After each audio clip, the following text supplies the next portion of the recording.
Amém. Vamos lá, gente. Nós estamos num propósito, todas as nossas quartas-feiras, de lermos um livro da Bíblia e lermos um capítulo deste livro. Terminamos 2 quartas-feiras atrás a leitura do livro de Ruth e abrimos agora a leitura do livro de Esdras. Fizemos quarta-feira passada o capítulo de número 1 e hoje o desafio de lermos o capítulo de número 2. Esse agora é bom, porque é um capítulo curto, 70 versículos. Aleluia. Só 70. Se a gente gastar 10 minutos em cada um.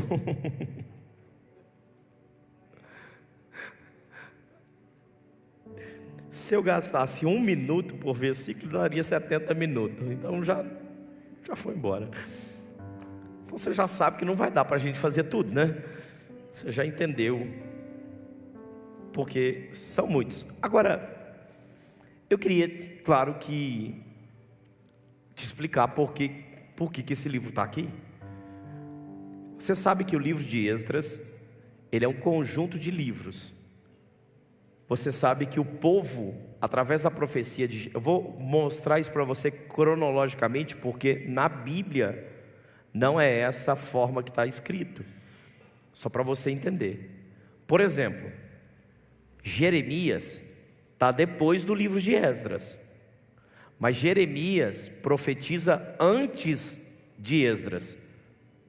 Então é a profecia de Jeremias que leva o povo para a Babilônia. Na Babilônia o povo vai receber uma palavra de Isaías.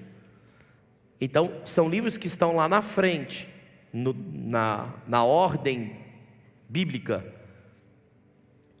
mas cronologicamente estão fora de lugar. Vou te dar um exemplo do que eu estou falando.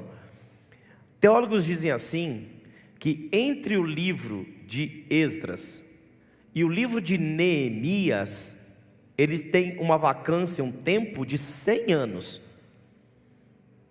Então, porque senão a gente acha que a história aconteceu assim, Zorobabel veio, saiu andando e vamos embora, e já disse, Esdras, vamos embora, vamos saindo com o povo, e já veio Esdras, e Esdras já chegou, e já veio Neemias. Não, são um retorno. E tem uma coisa que eu acho fantástica, é que o aprisionamento é rápido, a libertação é demorada. Porque assim, eles se tornaram escravos e rapidamente foram levados cativos. Mas para saírem do cativeiro, demorou-se muitos e muitos anos. Talvez o Senhor já ensine aí espiritualmente alguma coisa. Porque a gente não pode vacilar com algumas coisas. Porque para se tornar escravo, aprisionado, é muito rápido. Mas para se libertar daquilo que foi escravizado, é muito tempo. E você vai ver isso em toda a história bíblica. Para que o povo chegasse no Egito, foi rápido. Para que o povo saísse do Egito, demorou 400 anos. Então você vai achar isso sempre na Bíblia, porque isso é um padrão de Cristo nos ensinando. Cristo sempre vai tentar nos mostrar, a Bíblia sempre vai tentar nos revelar a grandeza do senhorio do Senhor. Mas vamos lá. O capítulo 2 então, a partir do momento que Ciro vai dar a liberdade ao povo, para que o povo saia, para que o povo agora saia da Babilônia. Acabou 70 anos de escravidão, aquilo que Daniel estava lá profetizando, e Daniel é um livro depois, mas Daniel vive nesse tempo aqui, em que existiu o aprisionamento da Babilônia ainda. Então Daniel é um profeta babilônico, um profeta do tempo da Babilônia. E o fato é que quando vem a liberdade do povo, ele manda todo mundo sair. Chega, deu tempo, pode voltar para cada um para a sua terra. Agora fica uma coisa que eu quero que você pense. Imagine a sua casa, se ficar 7 meses sem limpar. Imagine 7 anos. Agora eu vou te deixar um desafio a mais. E se ficar 70 anos? Sem cuidado, porque foi devastado, foi destruído. 70 anos o povo está escravo. E agora a ordem é: volta para casa. 70 anos que eles já estavam na Babilônia, debaixo de uma profecia de Jeremias. E Jeremias diz para eles: trabalhem, façam força. A ordem de Jeremias é: prosperem na Babilônia. E esse povo deve ter prosperado. Teve terra, teve casa, e de repente veio uma ordem: vai para a terra da tua promessa. Qual promessa? A que está destruída. Abandona a Babilônia e volta para o lugar que é seu, mas está destruído. Esse era o desafio desse povo. Antes de a gente falar que povo desobediente, Deus libertou eles do cativeiro, levou eles para a terra que era deles, terra que mana leite e mel, terra da promessa, e esse povo não queria sair. Eu estou te dando um motivo. 70 anos sem pisar naquela terra, 70 anos prosperando no lugar, e agora Deus diz: abandona tudo aqui e volta para lá. Aí o texto começa dizendo assim, versículo de número 1: são esses os filhos da província que subiram do cativeiro, dentre eles os exilados, que Nabucodonosor, rei da Babilônia, tinha levado para lá. E voltaram para Jerusalém, para Judá, cada um para a sua cidade. O que isso é importante? É o povo voltando. Eles estão voltando agora para Jerusalém e Judá. Eles estão voltando como família. Eles estão subindo do cativeiro. É o que o texto está falando para nós. Eles estão saindo do cativeiro e vão subir para lá. E aí o texto começa no versículo de número 2 dizendo assim: os quais vieram com Zorobabel, Jesua, Neemias, Seraías, Relaías, Mordecai, Bilzã, Mispar, Bigvai, Reum e Baaná. Eis o número dos homens do povo de Israel.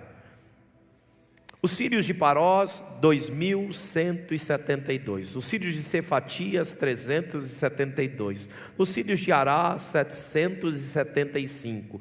Os filhos de Paete, Moabe, filhos de Jesua, Joabe, 2.812. Filhos de Elão, 1.254. Filhos de Zatu, 945. Filhos de Zacai, 770. Filhos de Bani, 642. Filhos de Bebai, 623. Filhos de Asgade, 1.222. Filho de Adonicão, 666. Filhos de Bigvai, 2.056. Filhos de Adim, 454. Filhos de Ater, da família de Ezequias, 98. Filhos de Bezai, 323. Filhos de Jorá, 112. Filhos de Rassum, 223. Filhos de Gibar, 95. Filhos de Belém, 123, filhos de Netofa, 56, filhos de Anatote, 128, filho de Asmavete, 42, filhos de Kiriate Arim, Sefira e Beerote, 743, filhos de Ramá e de Geba, 621, filho de Miquimás, 122, filhos de os homens de Betel e Ai, 223, filhos de Nebo, 52, filho de Magbis, 152, filhos de Elão, do outro Elão, 1.254, filhos de Arim, 320, filhos de Lode, Hadid e Ono, 725, filhos de Jericó, 345, filhos de Sená, 3.630, os sacerdotes, os filhos de Gedaías, da casa de Jesua, 973, os filhos de Emer, 1052, filho de Pazur, 1247, filhos de Harim, 1017, os levitas, os filhos de Jesua, de Cadmiel, os filhos de Odovias, 74, os cantores, filhos de Asaf, 128, os filhos dos porteiros, os filhos de Salum, os filhos de Ater, os filhos de Talmon, os filhos de Acube, os filhos de Atita, os filhos de Sobai, ao todo 139, os servidores do templo, os filhos de Zia, os filhos de Arzufa, os filhos de Taboade, os filhos de Querós, os filhos de Sia, os filhos de Padom, os filhos de Lebana, os filhos de Ragaba, os filhos de Acube, os filhos de Ragabe, os filhos de Sanlai, os filhos de Hanã, os filhos de Gidel, os filhos de Gaar, os filhos de Raías, os filhos de Rezim, os filhos de Necoba, os filhos de Gazão, os filhos de Uzá, os filhos de Perzéia, os filhos de Bazai, os filhos de Asnaz, os filhos de Meunitas, os filhos dos Nefuseus, os filhos de Baquebuque.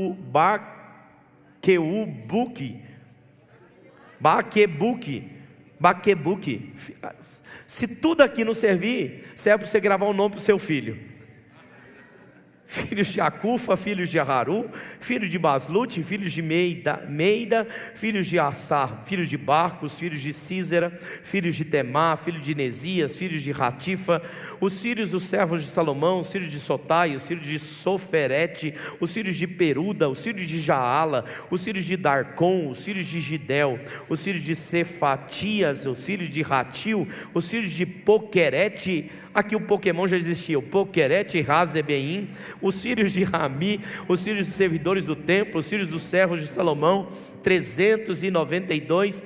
Também esses subiram de Tel-Melá, de Tel-Hassar, Querube, Adã, Imer, porém não puderam provar as suas famílias e a sua linhagem, que a sua linhagem era de Israel. Os filhos de Delaías, os filhos de Tobias, os filhos de Necoda, 652. Também os filhos dos sacerdotes, os filhos de Rebaías, filhos de Cós, os filhos de Barzilai, que se casaram com as filhas de Barzilai, e os que se casaram com as filhas de Barzilai, o Gileadita, e que foi chamado pelo nome dele. Esses procuraram o seu registro nos livros genealógicos, porém não acharam, pelo que foram tidos por imundos para o sacerdote. O governador lhe disse que não comessem das coisas sagradas, até que se levantasse um sacerdote com Urim e Tumim.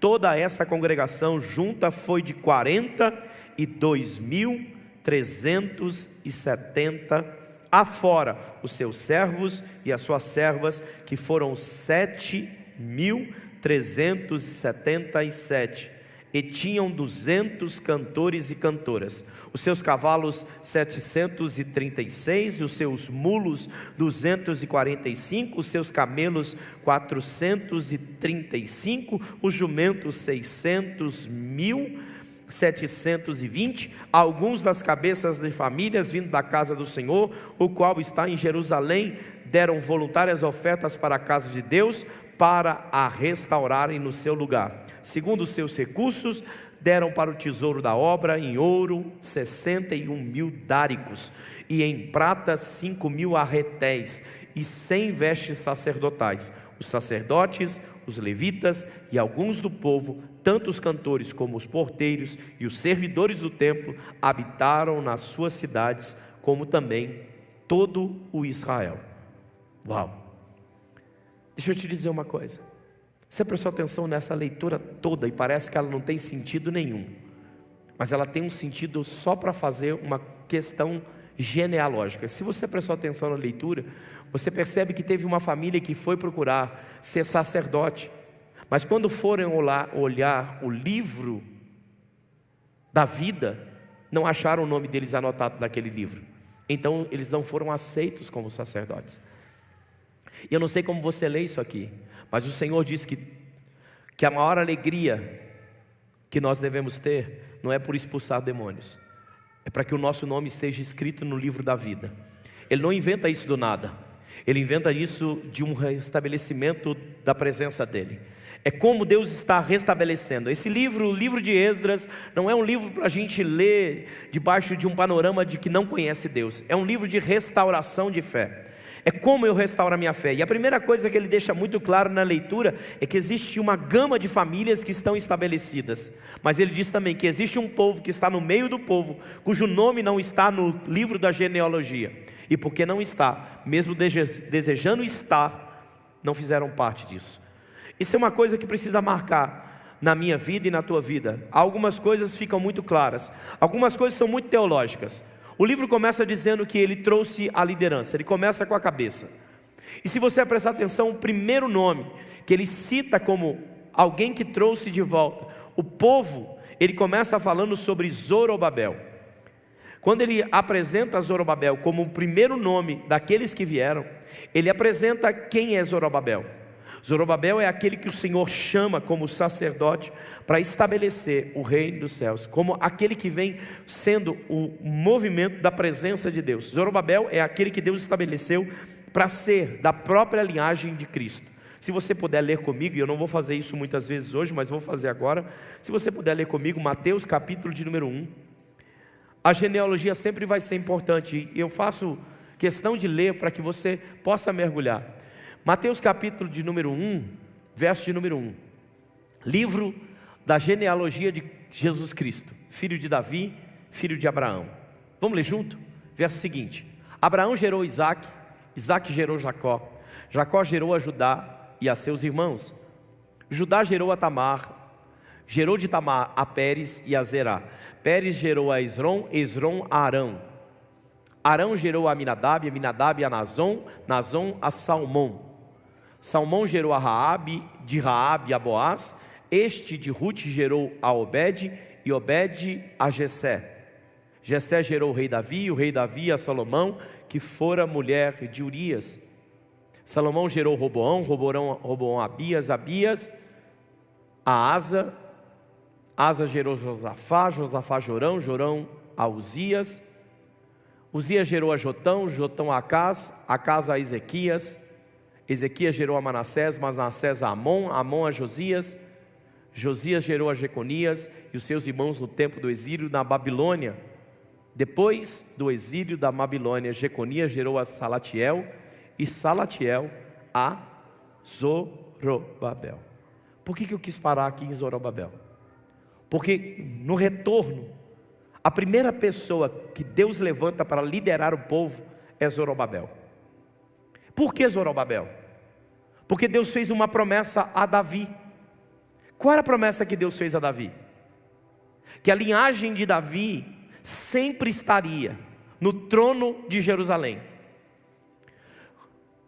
Quando o reino de Israel é invadido, naquele tempo, reino dividido norte e sul, a Babilônia leva todo mundo escravo, o reino termina. 70 anos acontece, homens aparecem na liderança. Nós vemos Daniel, nós vemos o profeta Isaías, nós vemos homens que surgem com proeminência profética, mas quando Deus resolve restaurar, Ele resolve restaurar do princípio da promessa. E o princípio da promessa é que na casa de Davi sempre reinaria sobre Israel. Então ele começa com Zorobabel. Por quê? Porque essa é a promessa da casa de Davi. Porque ele sabia que Cristo viria da linhagem do trono de Davi. Cristo seria filho de Davi. Portanto, quando ele restaura a sorte de Israel, ele restaura com a promessa inicial. Isso eu aprendo uma lição. E a primeira lição que fica nesse texto é exatamente essa: Deus sempre vai restaurar a partir do ponto que Ele estabeleceu como promessa. Não espere que Deus faça alguma coisa distinta, divergente daquilo que Ele já prometeu. Quando a gente coloca a nossa vida na presença de Deus, a primeira coisa que Ele faz é chamar a promessa que estava guardada, estabelecida ao nosso respeito, e Ele vem restaurando a partir dela. Deus não restaura a partir daquele tempo, das coisas que eu construí. Deus restaura a partir da promessa. E Ele faz isso com Israel. Ele está restaurando Israel. E Ele diz: se vai começar de Davi, porque a minha promessa é com Davi, que no trono sempre sentaria um filho de Davi. Ele prometeu a Davi que Davi teria sempre um herdeiro no trono. Deus está cumprindo a promessa. O segundo nome que Deus levanta como liderança, além de Zorobabel, é Jesua ou Yeshua. Você sabe que no grego Jesus, Jesua, Josué é a mesma coisa, é Yeshua. E ele está dizendo, eu levantei agora um outro homem. E quem é esse homem? Quem é esse Jesua? Quem é esse líder que ele está levantando? Vamos ler aqui em Esdras mesmo, no capítulo 3, e ele vai dizer quem é esse homem. E chegando o 7º mês, e estando os filhos de Israel nas cidades, ajuntou-se o povo como um só homem em Jerusalém. Levantou-se quem?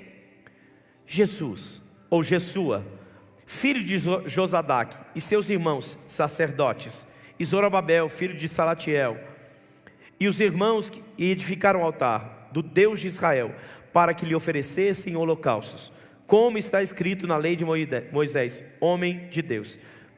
Qual é a segunda coisa que Deus fez? Além de trazer a promessa do trono de Davi, Ele traz de volta o sumo sacerdote. Ele escolhe Jesus, justamente Jesus, para ser o sumo sacerdote. E é tão interessante porque quando nós lemos o Novo Testamento, é essa mesma expressão que fica no Novo Testamento, porque Cristo, Jesus, será o vosso sumo sacerdote. Por isso esse livro aqui não é um livro de coincidências, é um livro aplicado àquilo que Deus havia prometido no futuro. Portanto, não é um livro para você ler de maneira vazia. Por isso que cada nome tem a sua representatividade. Por isso que ler a genealogia é tão importante, por mais que você ache vazio no entendimento. Ele está dizendo, sabe como eu restauro? Eu restauro com a promessa e com o sacerdócio de Cristo. Não tem jeito de fazer uma restauração espiritual sem promessa e sem Cristo. É isso que ele está falando. Vou restabelecer Israel. Israel se perdeu, Israel caiu, Israel foi arruinado. Se há uma ruína em Israel, tudo bem, eu vou restaurar Israel. Como? Eu vou trazer de volta a promessa e vou aplicar Jesus, o sacerdócio sobre ele. Promessa e Cristo, Cristo e promessa. Esse é o fundamento de uma restauração.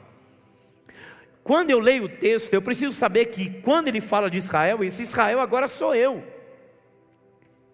É essa terra que foi invadida pelos pecados da vida e fui cativo das minhas próprias vontades. A Bíblia diz que existe uma guerra dentro do homem que milita entre a carne e o espírito. É uma guerra, é uma milícia, são pelejas, são guerras. E por vezes a carne ganha, e a Bíblia diz que o salário do pecado, vitória da carne, é a morte. E é isso que Cristo veio vencer o selo da morte, a marca da morte, a dívida da morte.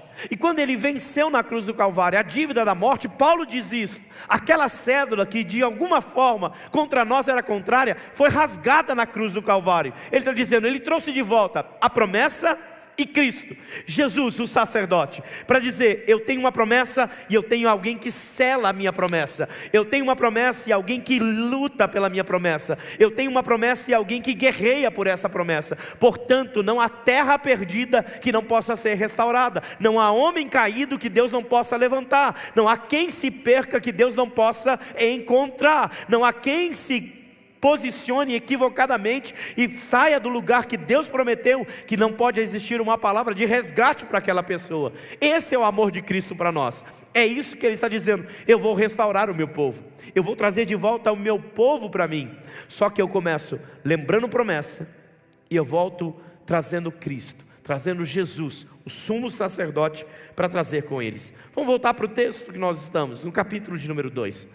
Então ele traz alguns outros nomes, e aí você sabe que o próximo nome que aparece aí é Neemias. Mas esse Neemias aqui não é o Neemias que você vai ler o livro depois, porque Neemias aqui não era nem nascido. Como também o próximo nome que você vai conhecer aí, que é Mordecai, porque está alinhado ao livro de Esther. Mas esse Mordecai aqui também não é o Mordecai lá do livro de Esther. E outra coisa, nenhum desses homens a partir daqui que você vai conhecer são aqueles homens que depois vão fazer história. Eles têm apenas nomes comuns, mas embora sejam nomes comuns, parece que Deus estava gravando uma história, porque Deus mostra a todo tempo e a toda forma que Ele estava estabelecendo um projeto de história. Por isso que é uma coisa tão fascinante aprender com Deus. Por quê? Porque Deus não perde o fio da história. Parece que as coisas estão desconjuntadas, desorganizadas, fora de caminho, mas em Deus elas estão totalmente estruturadas.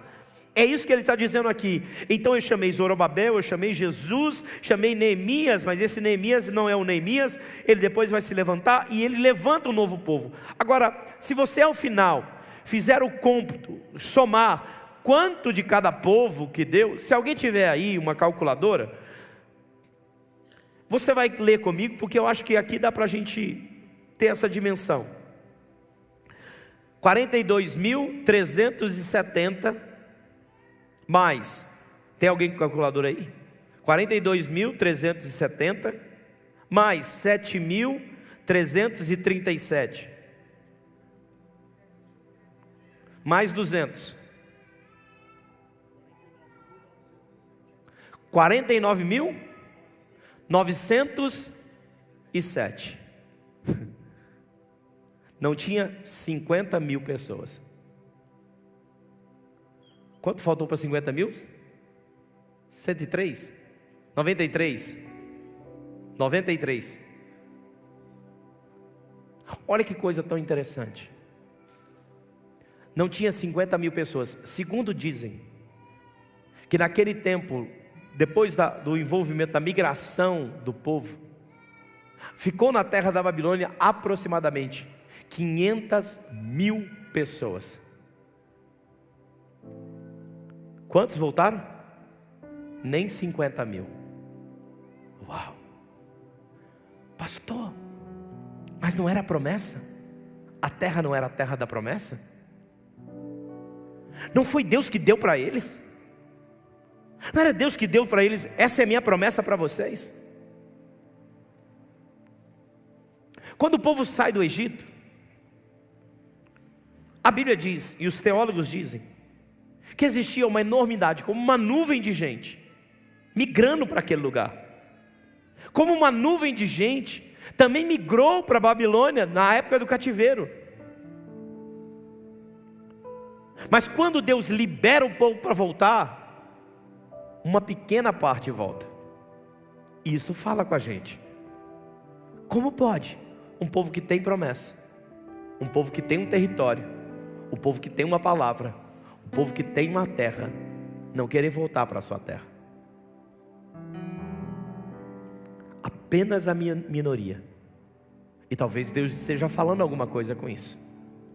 Por mais que o povo esteja livre, agora o que prendia eles não era mais uma opressão.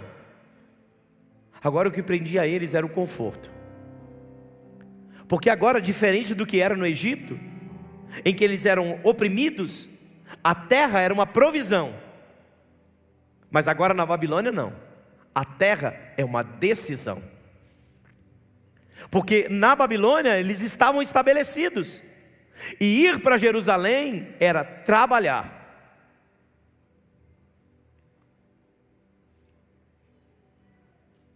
Quando eles estavam no Egito, a terra era trabalho. Egito, opressão, trabalho. Canaã, descanso, promessa. Babilônia não. Eles estão no descanso, no conforto, na prosperidade. E Deus está dizendo: tem coragem de largar a prosperidade e vir para o trabalho? Esse é o desafio que Cristo está propondo. É por isso que Ele está chamando de volta a promessa. É por isso que Ele começa com Zorobabel e traz Jesua. Porque ninguém, se não for pela promessa e com um grande sacerdote, tem capacidade de largar o conforto e entrar na batalha. Esse livro é extraordinário, porque é Deus fazendo confronto, perguntando o que nós estamos ou como nós estamos dispostos a enfrentar para vivermos a promessa que Deus nos deu. Porque nem sempre a promessa é aquilo que nos favorece. Por vezes é aquilo que nós precisamos acreditar, ainda em desfavor. Nem 50 mil homens. E Ele chamou todo mundo, hein? Vamos lá, gente, vamos embora. Está liberado. Acabou o cativeiro. E quando a gente fala no nosso meio evangeliquez, Babilônia, a gente fala, é um mundo, é a dureza do mundo. Mas a Bíblia já conta que era difícil largar a Babilônia. Nem os filhos do Senhor, nem o povo de Israel queria deixar a Babilônia. Tinha tudo para sair. Tinha apoio, investimento, cartas, ofertas. Mas sair? Por isso que deixar o mundo, deixar o Egito, às vezes é muito mais fácil. Deixar os nossos desejos. Porque Egito fala da vida no mundo. Babilônia fala da vida no nosso ser, do nosso ego. Por isso uma coisa é ser liberto do Egito, outra coisa é ser liberto da Babilônia. Uma coisa é deixar aquilo que me prejudica, outra coisa é deixar aquilo que me conforta. Alô? Não tem nenhum glória a Deus assim. Não, gente, a gente pelo menos para disfarçar que não é com a gente. Porque essa é a seriedade do negócio. É por isso que ele escreve tudo isso. Se ele não escreve isso, a gente nem sabe disso. A gente vai ter aquele imaginário de que, olha, libertou, todo mundo voltou, saiu da Babilônia. O texto está dizendo, não. Eles quiseram ficar na Babilônia.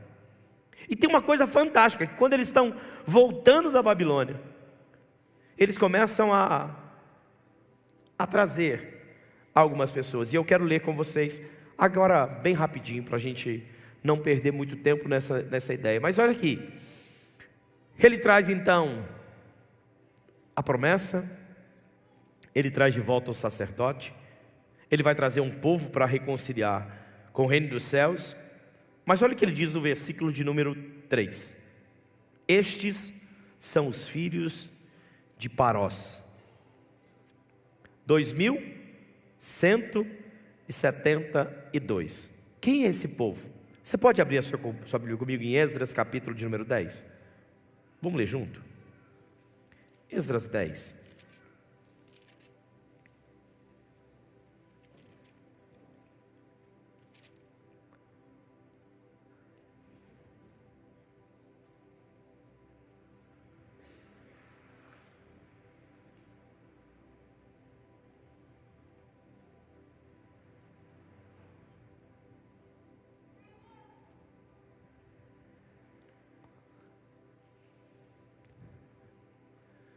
Eu vou ler o versículo de número 25.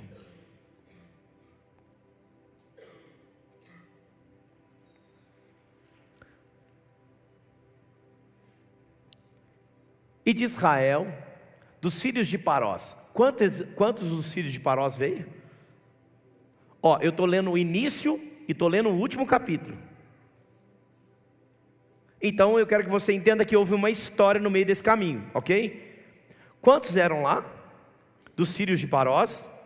2172. 2172. Ele diz, e de Israel, dos filhos de Parós, Ramias, Gesias, Malquias, Miamim, Eleazar, Malquias e Benaia. Verso seguinte. Dos filhos de Elão, Matanias, Zacarias, Jeiel, Abdi, Jerimote e Elias. Para aqui. Por que ele está citando eles de novo? Porque do 2000 quanto? 172. Dos 2172, eles começam como poucos que ouviram a voz e disseram, nós queremos lutar pela promessa. Nós queremos guerrear pelo nosso território. Nós desejamos ir e conquistar de volta aquilo que é nosso. Eles se levantaram e disseram, gente, nós somos seus cabeças. Eles estão no primeiro time, a primeira família que se levanta. É como se dissesse assim, gente, vamos lá, todo mundo, quantos vai? Vou só somar isso para você entender. Da família dos Santos, quantos vão? Aí os Santos. A família do Souza, quantos vão? Aí se levanta a família, todo mundo quer Souza, põe a bandeira lá, Souzas. Aí o Souza vai ficando naquela fileira assim, quanto contou dos Souzas? Tem 2.172 Souza. Quantos Silva tem? Tem 30.045, porque Silva tem com força, né? Quantos Silva tem? Só para você entender o que eu estou falando. É sobre família. Eles separaram por sobrenome de família. Então fizeram por sobrenome de família. E do sobrenome de família dessa tribo de Parós, juntaram-se 2.172. Foi assim que eles entraram. 2.172 da família de Parós disseram: nós vamos guerrear pela nossa terra, nós vamos defender a nossa família, nós nos levantaremos, nós seremos alguém que guerreia por aquilo que Deus deixou para nós como família. Uau, que extraordinário! Mas quando chega no capítulo 10, que ele está escrevendo, ele cita essa mesma família, 2.172. E por que ele cita essa família? Porque ele diz que essa família fez o que não devia. E aí eu vou ler com você o que eles fizeram.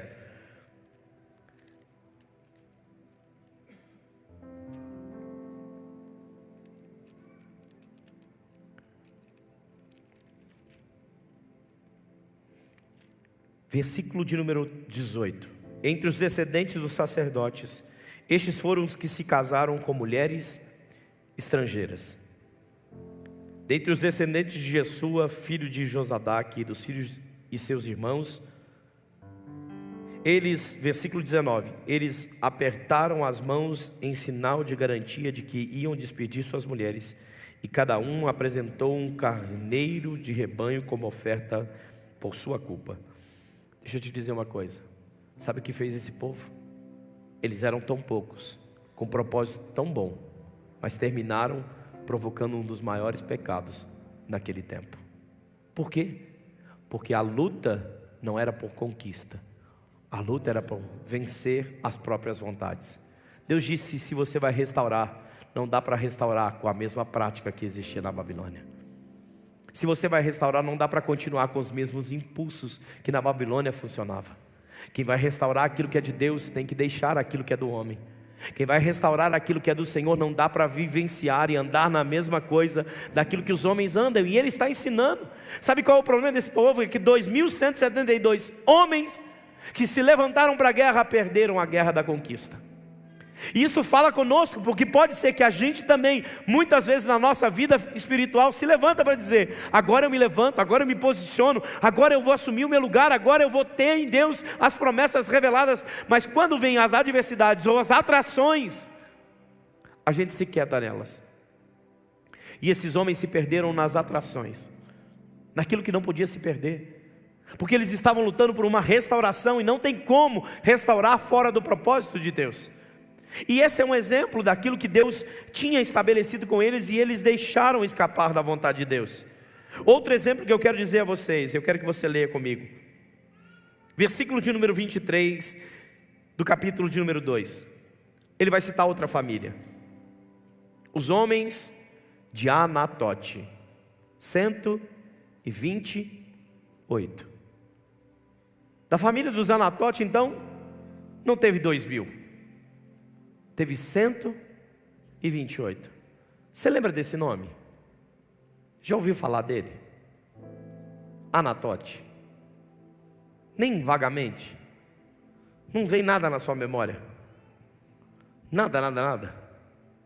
Vamos ler um texto então? Jeremias capítulo de número 1.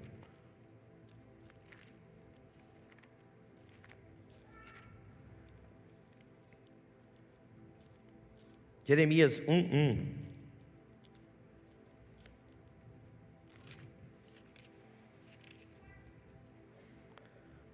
Diz assim: as palavras de Jeremias, filho de Ilquias, um dos sacerdotes que estavam em Anatote, era a cidade de Jeremias. Anatote era a cidade de Jeremias, 128. Preste atenção, na terra de Benjamim. Por que esse texto é tão importante? Por que ler o texto de Jeremias é tão importante? Vamos ler um pouquinho para frente, Jeremias 11:21.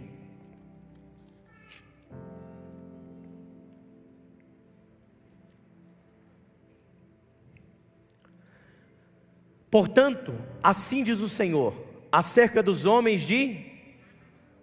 Você lembra o que esse povo fez com Jeremias?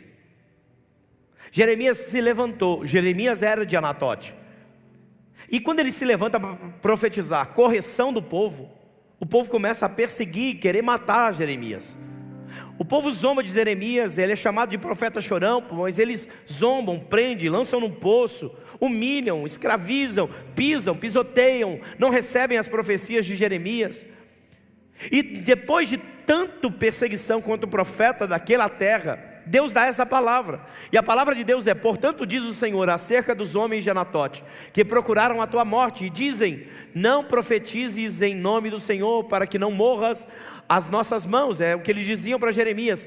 Sim, versículo seguinte: assim diz o Senhor dos exércitos, eis que eu os punirei, os jovens morrerão à espada, os seus filhos e as suas filhas morrerão de fome. Verso 23, e não haverá deles resto nenhum, porque farei vir o mal sobre os homens de Anatote no ano da sua punição.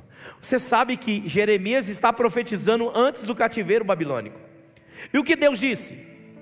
Vou punir todos os homens, ou seja, vou aniquilar os homens de Anatote, vou exterminar, porque eles pisaram.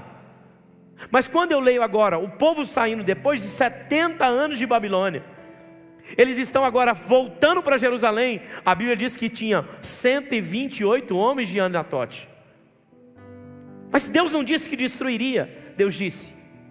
Mas provavelmente o Deus de misericórdia também aplica a sua misericórdia para todo aquele que reconhece o lugar que errou. Se aqui ele diz que os homens que vieram com o coração voluntário e se perderam no caminho, Deus tirou deles a promessa, também a mesma Bíblia está dizendo, através de uma linhagem, de uma genealogia, dizendo, os homens que tinham uma condenação, que redimiram a sua fé no Senhor, fizeram algo, receberam o mesmo lugar de voltar para a terra da promessa e desfrutar da promessa que tinha. Então escute o que eu quero te dizer e te ensinar em rápidas palavras. Da mesma maneira que eu posso ser herdeiro de promessa, se eu não andar na forma do Senhor, eu perco a promessa. Da mesma maneira eu posso estar longe da promessa, mas se eu alinhar a minha vida àquilo que Cristo tem através da sua palavra, eu me torno de novo herdeiro daquela promessa. Há um lugar de realinhamento de Deus. É isso que ele quer ensinar com Esdras. Ele está falando sobre restauração. Ele está dizendo sobre ser restaurado. Então ele quer dizer para mim e para você, deixa eu te explicar uma coisa. Se você quiser ser restaurado, não ande no seu caminho, porque o seu caminho, mesmo com vontade, vai te levar para a queda.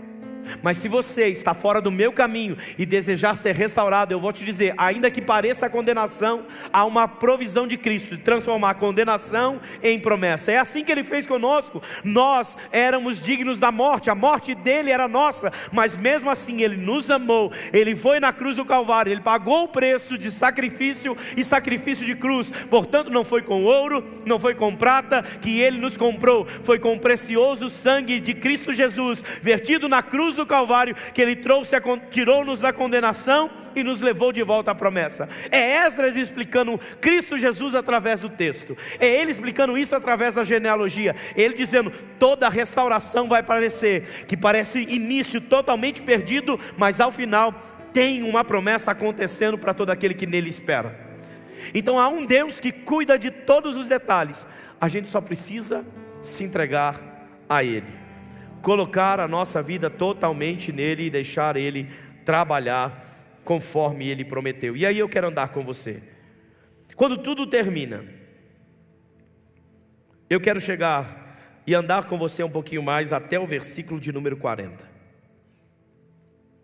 porque isso aqui me chama a atenção. Eu vou ler antes um pouquinho, porque você já leu e já nem lembra mais que leu. Mas versículo de número 36 diz assim: os sacerdotes. Começa assim ou não começa? Os sacerdotes. Quantos sacerdotes tinham? 973, 1052, 1247, 1017. Todos esses eram sacerdotes. Os levitas, 74, Quantos?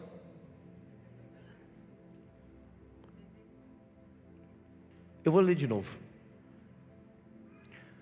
Naquele tempo, existia templo na Babilônia? Não. Quem podia ser sacerdote? Os filhos de sacerdotes. Ok? Então era algo que era ensinado. Mas nem todo filho de sacerdote se transformava em sacerdote. Mas o texto diz que quando o povo foi sair para voltar a Jerusalém, vamos de novo, ô Mateus, fazer uma contagem aí. Ele está montando de novo a igreja, só para você entender. Ele vai perguntar: quantos pastores nós temos? Vamos voltar? Só para você entender, estou atualizando. É como se dissesse: gente, nós vamos voltar para a cidade, vamos abrir a igreja.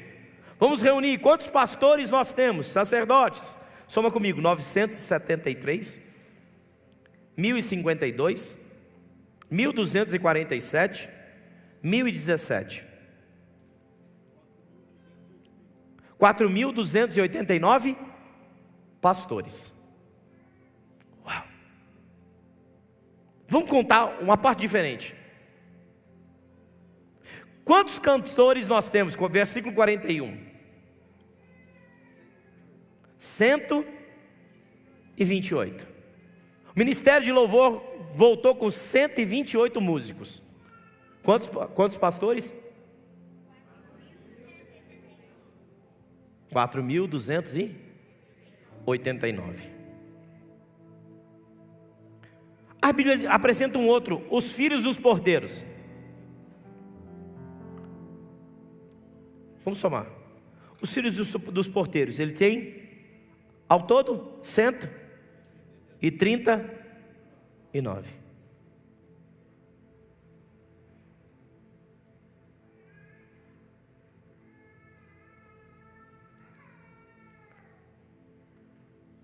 Quantos levitas? E é aqui que eu quero. Quem são os levitas? Aqueles que serviam no templo. Aqueles que não tinham nada. Lembra que o sacerdócio o levita, a tribo de Levi, não podia ter direito à terra? Que ele viveria daquilo que no templo fosse levado como oferta? Levita é aquele que entrega a vida. Os levitas tinham quanto? 74. Quantos pastores?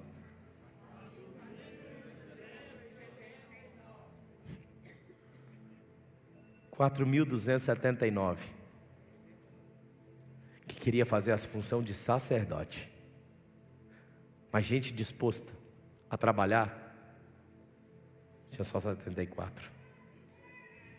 Eu fico perguntando: será que está tão diferente? Porque o reino dos céus parece que está sendo feito só de pastores. E aqui chama a atenção: por que os levitas não quiseram ir? Porque na Babilônia eles podiam ter terra. Em Jerusalém? Não. Na Babilônia eles podiam fazer o que queriam. Em Jerusalém, viviam na dependência. Na Babilônia, eles eram senhores. Em Jerusalém, eles eram servos. Na Babilônia, eles compravam, vendiam, ampliavam. Em Jerusalém, eles não tinham nada.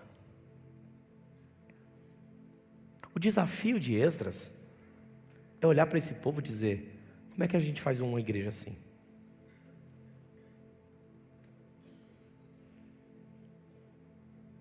$4.000 pastor, 100 e poucos músicos,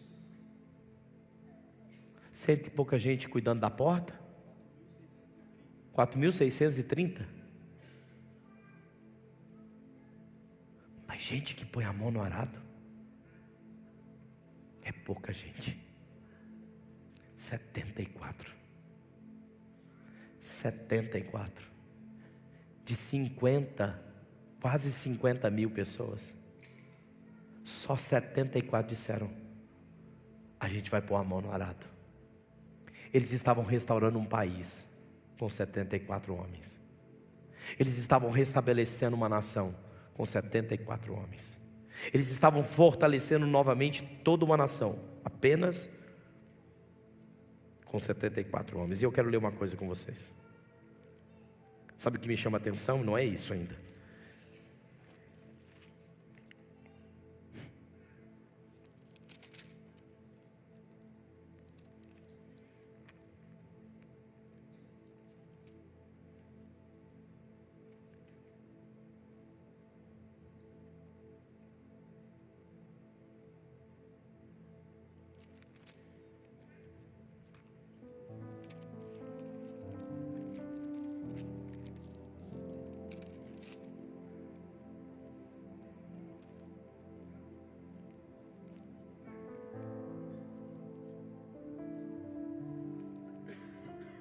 Eu vou ler com você, depois você achar que não estou. Esdras 8. Nós estamos um pouquinho para frente. Vamos ler o versículo 1. Estes são os chefes das famílias e dos que com eles foram registrados, os quais saíram comigo da Babilônia durante o reinado do rei Artaxerxes. Aqui ele começa de novo a fazer o relatório da genealogia. Agora lê comigo o versículo de número 15. Eu os reuni, os ajuntei perto do rio que corre para Ava, onde ficamos acampados 3 dias. Passamos revista ao povo e aos sacerdotes, não tendo achado nenhum dos filhos de Levi. E sabe o que é pior? Dos 74, ninguém quis. Agora eu te pergunto, será que numa profecia espiritual Deus não está falando de nós? Aonde os trabalhadores cada vez se tornam menores? Eu estou dizendo que o livro de Esdras é um livro de restauração.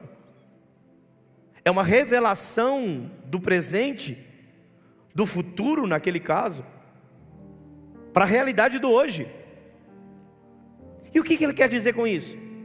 É que poucos queriam, mas quando a obra começou de verdade e apertou o negócio, ninguém ficou. Ele não fala que diminuiu os sacerdotes, mas ele diz que os levitas, os comprometidos, estão ficando cada vez em números menores. Aqueles que estavam dispostos a servir têm perdido a sua força. E se tem uma coisa que eu quero terminar aqui com você, é exatamente nessa palavra. Talvez esse seja o maior ensino de Deus para nós. Toda restauração vai ser através do vencimento daquilo que você acha que não é necessário mais. Toda restauração só vai acontecer quando você sim buscar a promessa que tem, buscar de novo a promessa que foi estabelecida. Sim, quando você colocar de volta a prática daquele que é fiel para selar a tua promessa. Mas não se esqueça que eu e você carregamos em Deus uma força, um chamado, um propósito. E se nós paramos com Ele, a promessa vai sendo estancada, parada, paralisada no meio do caminho.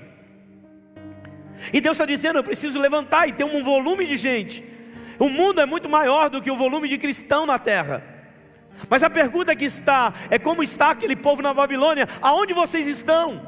Se eu reunisse hoje, Deus chamasse o seu povo, será que nós realmente responderíamos imediatamente, eis-nos aqui, Senhor? Será que nós não pegaríamos a Bíblia e dizer, não, a minha função é sacerdotal, eu cuido da minha casa?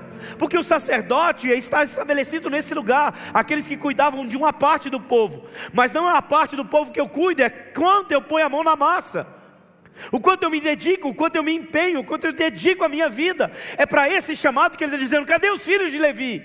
Cadê os levitas? Cadê aqueles que vão? Cadê aqueles que estão? Cadê aqueles homens que dão a vida por tudo que têm?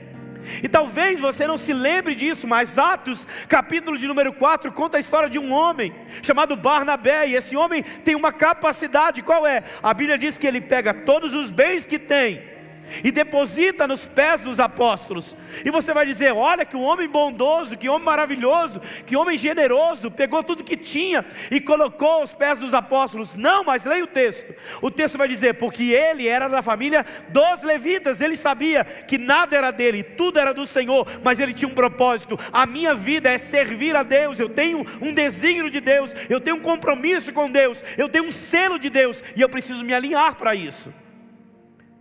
E chega uma hora que Deus visita a nossa vida, e Deus nos faz uma pergunta sincera: o quanto você está disposto? É o quanto você vai lutar pela essa restauração? É o quanto você vai se levantar para dizer: uma terra precisa ser restaurada, uma promessa tem que ser levantada? E agora eu te digo com toda a clareza do mundo: há uma cidade que precisa ser restaurada como a nossa. Há um estado que precisa ser restabelecido como o nosso. Há uma nação como a nossa que precisa ser restabelecida. E você acha que Deus está chamando quem? Os filhos da Babilônia, somos nós. Nós não nascemos num berço de salvação judaica, não. Nós nascemos entre os gentios, entre os babilônicos. Somos nós, os gerados na Babilônia. Mas entre os gerados da Babilônia, o Senhor começou a chamar o nosso nome. Porque Ele diz: não foste vós que escolheste a mim, mas eu escolhi a vós, e vos chamei, e vos designei para que vades e des fruto, e o vosso fruto permaneça. Há um chamado de Deus, é um chamado como Ele chamou nações, como Ele chamou famílias, como Ele chamou cada uma daquelas famílias encabeçadas, e hoje Ele continua chamando. E quando Ele chamou a minha família, chamou o meu nome, eu me levantei, a minha casa se levantou, e a minha família vem sendo estabelecida no Senhor. Mas eu te pergunto: Ele também está chamando a sua. Só que Ele, quando Ele chama a minha e a tua família, não é para você olhar e dizer: ah, eu vou ser pastor da minha família. Não, eu vou ser um levita que trabalha continuamente para que a minha família tenha um lugar restaurado, uma terra restaurada, uma família restaurada, um lugar de restauração no Senhor. Eu estou trabalhando para a restauração. Eu não sei o quanto você consegue compreender dessas coisas, mas eu sempre digo assim: eu me lembro que na história da minha família, o meu avô bebia pinga, o meu pai bebia cerveja. Eu ainda experimentei o que era cerveja e meus filhos nunca beberam. E eu preciso te dizer isso é um processo de restauração, porque cada coisa que eu venço, os meus filhos não precisam lutar. Cada vitória, cada lugar que eu me levanto e digo: eu estou vencendo, eu estou rompendo, os meus filhos e a linhagem que vem depois de mim vão precisar mais entrar nessa guerra. Só que Deus está dizendo: levantem os levitas, posicionem-se. Mas parece que todas as vezes que Ele chama o levita, aparece um tanto que quer ser sacerdote, mas aparece pouco que quer dizer: eis-me aqui. Sabe o que me assusta? É que a gente está disposto a frequentar cultos proféticos, cultos de ceia, cultos de liberdade profética, mas quando a gente chama: vem para o altar, porque é um lugar de oração, um lugar de levantamento, um lugar de propósito, um lugar de estabelecer, um lugar de trabalhar, pouca gente se levanta. E são esses lugares que Deus está dizendo para nós, com clareza, com exatidão de palavras: ou a gente se levanta, ou quando for contado, novamente como foi contado na tribo dos levitas, Ele diz: pelo amor de Deus, aparece um, e ele não achou. Deve ser muito duro. O Rei dos Reis, o Senhor dos Senhores, esperar que a gente mude a vida de alguém, mas não encontrar ninguém. E não pense você que isso é impossível, porque a palavra do Senhor diz assim, que Deus procurou alguém que pudesse tapar a brecha.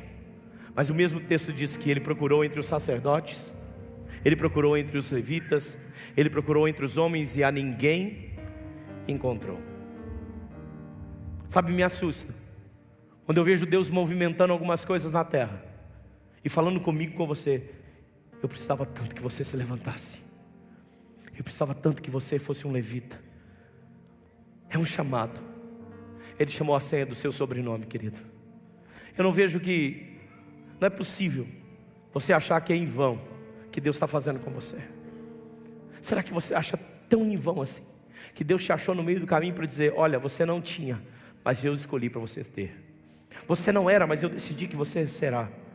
Você não possuía, mas eu decidi te dar. Você não tinha nenhuma promessa, mas eu resolvi te entregar a minha promessa. Você não tinha terra prometida, mas eu resolvi te entregar o céu que eu tenho reservado para você. Você não era para o céu, você era uma condenação pelo peso do pecado, mas eu morri na cruz do Calvário para te trazer de volta para a minha promessa. Mas será que é só para esse lugar que nós vamos existir?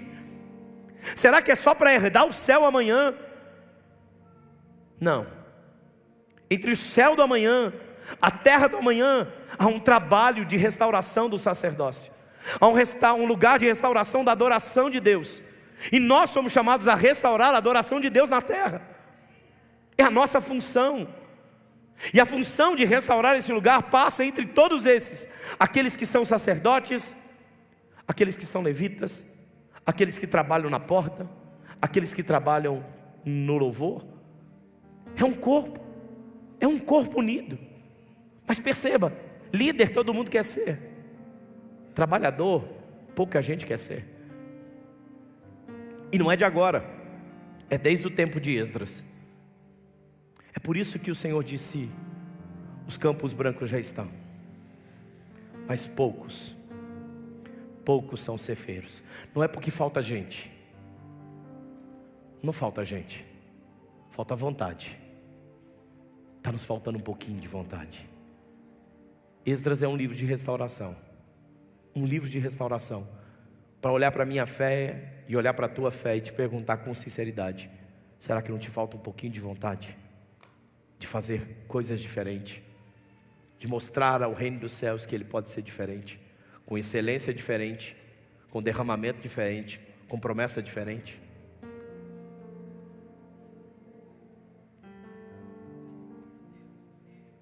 Vamos terminar, né? Vamos acabar aqui, porque não dá para terminar diferente.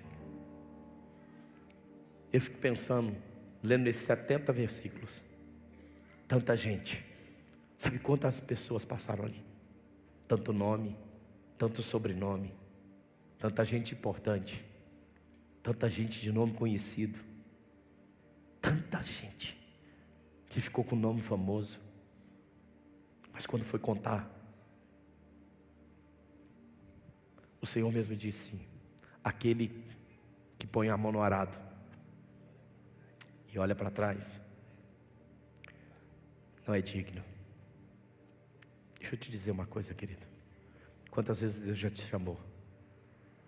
E você sabe da promessa que tem. Eu não preciso mais te lembrar disso. Não é minha promessa com você, é sua promessa com Deus. E eu te pergunto: você está no lugar certo? Ocupando o lugar certo? Desenvolvendo no lugar certo? Se propondo para o lugar certo? A minha oração é assim como Deus fez com o povo de Anatote. Ele faça com os levitas aqui. Ele diga: Senhor, eu não estava, mas se o Senhor quiser me incluir, eu estou disposto a ser incluso. Senhor, eu não era, mas se o Senhor quiser me encaixar naquilo que eu não era, eu estou disposto a ser encaixado. Senhor, eu não tinha, mas se o Senhor quiser me colocar naquilo que eu não tinha, eu estou disposto a viver aquilo que eu não tinha. Entende o que eu estou te falando? Eu queria te convidar a ficar em pé. Eu vou terminar hoje de maneira diferente. Eu vou terminar orando por você. Eu vou terminar orando por mim. Eu vou terminar orando por nós. Eu queria que você pegasse essa palavra com muito amor no teu coração, porque eu sei que é uma palavra que me confronta e te confronta. Pelo menos ela deve ser assim. Uma palavra que deve te levar embora para casa, não para te aliviar o dia, mas para te pesar a consciência. Uma palavra que te leva de volta para casa perguntando: será que eu estou realmente entregando tudo que eu preciso entregar? Ou será que eu aponto muito os babilônicos, mas na hora da resposta eu pareço muito mais eles do que qualquer povo de Deus? Olhe para você de verdade, querido. Olhe para você de verdade. Se as coisas dessa vida não tomaram prioridade das coisas de Deus. Esse é o resumo desse capítulo. O problema da Babilônia é que ela toma lugar, se embaraça com as coisas que são dela e se esquecem de voltar para o lugar da promessa. Eu sei de muita gente, e eu vou te dizer uma coisa com verdade. Eu sei que trabalhar todo mundo precisa. Eu sei que se empenhar todo mundo precisa. Todo mundo tem conta, todo mundo tem compromisso. Mas eu te pergunto com sinceridade, querido: será que você não põe um dia, uma hora de coisas que você poderia resolver e tem deixado a prioridade de buscar, porque você acredita que trabalhar este horário é mais importante do que buscar a Deus? São prioridades. O que faz esse povo se perder não é as tarefas que fazem, são as prioridades que deixaram. Eu te pergunto com sinceridade: avalie as suas prioridades. Se você quer viver uma mudança em Deus, avalie as suas prioridades. As suas prioridades falam de quem governa você. As suas prioridades dizem quem está conduzindo a sua vida. Aquele povo teve como prioridade abandonar tudo para reconstruir tudo. Eu quero te chamar de volta para esse lugar. Dizer: Deus, eu estou pronto a reconstruir toda a promessa que o Senhor tem para a minha vida. Se você que puder fechar os seus olhos e levantar a tua mão aos céus, eu quero orar por você. Eu quero orar pela tua casa, eu quero orar pela tua família, eu quero orar pelos teus negócios. Eu quero liberar uma palavra de profecia, porque eu disse uma palavra de criação. Mas eu também quero te dizer que ninguém que coloca a sua mão no arado do Senhor e se dispõe a trabalhar, a palavra do Senhor nos ensina que nenhum do vosso trabalho será vão no Senhor. Não há nada que eu faça que Deus seja aquele que esqueça e apague. Não. Há sempre um lugar em Deus, um lugar de provisão. O que acontece é que a gente se perde no meio dos embaralhos da vida e troca aquilo que é essencial para aquilo que é efêmero, aquilo que é visível por aquilo que é invisível. A gente deveria buscar o nosso consciente no Senhor, e eu quero orar por você. Pai, hoje eu levanto uma oração como pastor dessa casa. Eu levanto uma oração como um homem que clama, Senhor, e intercede por cada família que está aqui, daqueles que porventura estejam ouvindo essa oração ou recebam essa oração. Pai, eu oro por eles. Eu oro pela casa deles, eu oro pela família deles. Eu oro, Senhor, pelos negócios, pelas empresas, pelos trabalhos que cada um desenvolve. Eu oro, Senhor, pela consciência de Cristo que habita neles. Eu oro pela promessa revelada a cada um deles. Eu oro, Senhor, para que a Tua vontade seja conhecida, manifestada ao coração de cada um deles. Mas também oro, Deus, para que o Teu Espírito os encha, Senhor, os visite com poder, graça e sabedoria. Eu oro essa noite, Senhor, para quebrar grilhões que estão tampando, Senhor, a manifestação do Teu reino sobre eles. Eu oro, Senhor, pedindo em nome de Jesus, que tudo aquilo, que toda corrente, que toda cegueira, que toda surdez espiritual, que esteja tampando o avanço que o Senhor tem na vida deles, seja nessa noite, no Teu nome, pelo poder do Teu sangue, aniquilado, quebrado, arrancado, em nome de Jesus. Que os olhos sejam abertos, que os ouvidos sejam desentampados, Senhor, e que a Tua glória seja manifesta, Pai. Pai, em nome de Jesus, eu oro por eles agora, Deus. Eu oro para que se levante a Tua graça e o Teu poder sobre a vida de cada um deles. Eu oro, Senhor, para que o Teu reino se revele. Eu oro, Senhor, para que eles sejam cheios de poder e autoridade. Eu oro, Senhor, para que eles entendam o Teu chamado. Eu oro, Senhor, para que haja um despertar da Tua glória e um chamamento do Teu reino sobre eles. Eu oro, Senhor, para que traga a consciência daquilo que é urgente, daquilo que é principal, daquilo que é importante, daquilo que é necessário, daquilo que vem do Seu reino. Pai, eu oro para que o Senhor os surpreendam com milagre, que haja manifestação do Teu poder sobre eles. Eu oro, Senhor, eu oro para que caia, Pai, todo vacilo, toda corrente maligna, tudo aquilo que tem interrompido o fluxo do Senhor sobre eles. Eu oro, Senhor, para que homens e mulheres voltem a queimar no mesmo fogo que um dia queimaram. Eu oro, Senhor, para que eles encontrem de novo a mesma fome, a mesma sede de justiça do Teu reino. Eu oro, Senhor, para que eles se acendam novamente e desejem Te buscar com tanta intensidade como buscaram no tempo da conversão. Eu não oro pelo primeiro amor, eu oro para que o Senhor restaure o amor. Ah, Deus, eu oro, Deus, eu oro nessa noite, Deus, para que haja um desbravar, haja, Senhor, um derramar de coragem, haja um derramar, Senhor, de audácia, haja um derramar, Senhor, de autoridade, de ímpeto, de intrepidez, Senhor. Eu oro, Deus, para que eles se revistam da autoridade do Teu reino. Eu oro, Senhor, para que eles pisem na terra com a autoridade da Tua palavra. Eu oro, Senhor, para que eles sejam cheios do Teu Espírito. Eu oro, Senhor, para que os grilhões da malignidade, que as acusações do inimigo, que as palavras que tentam barrar, diminuir, interromper, para que as artimanhas do adversário tentam tirar a mentalidade, a concentração no Teu reino, sejam dissipadas, sejam arrancadas, sejam exterminadas pelo poder do Teu nome. Eu oro, Senhor, para que o Teu Espírito passeie sobre eles. Eu oro, ó Deus, para que eles tenham, Senhor, a sabedoria e a certeza de que são chamados, foram comprados, foram redimidos no Teu sangue e possuem sim, Senhor, uma herança inacessível, imarcessível, Pai. Que a graça do Senhor seja sobre eles, Pai, em nome de Jesus. Eu oro, Pai, eu oro para que essa igreja e esse povo e aqueles que estão em oração, Deus, sejam visitadas de uma maneira tão especial, que eles despertem, Senhor, para um novo tempo do Teu reino. Eu oro, Senhor, para que essa cidade seja incendiada pela Tua presença.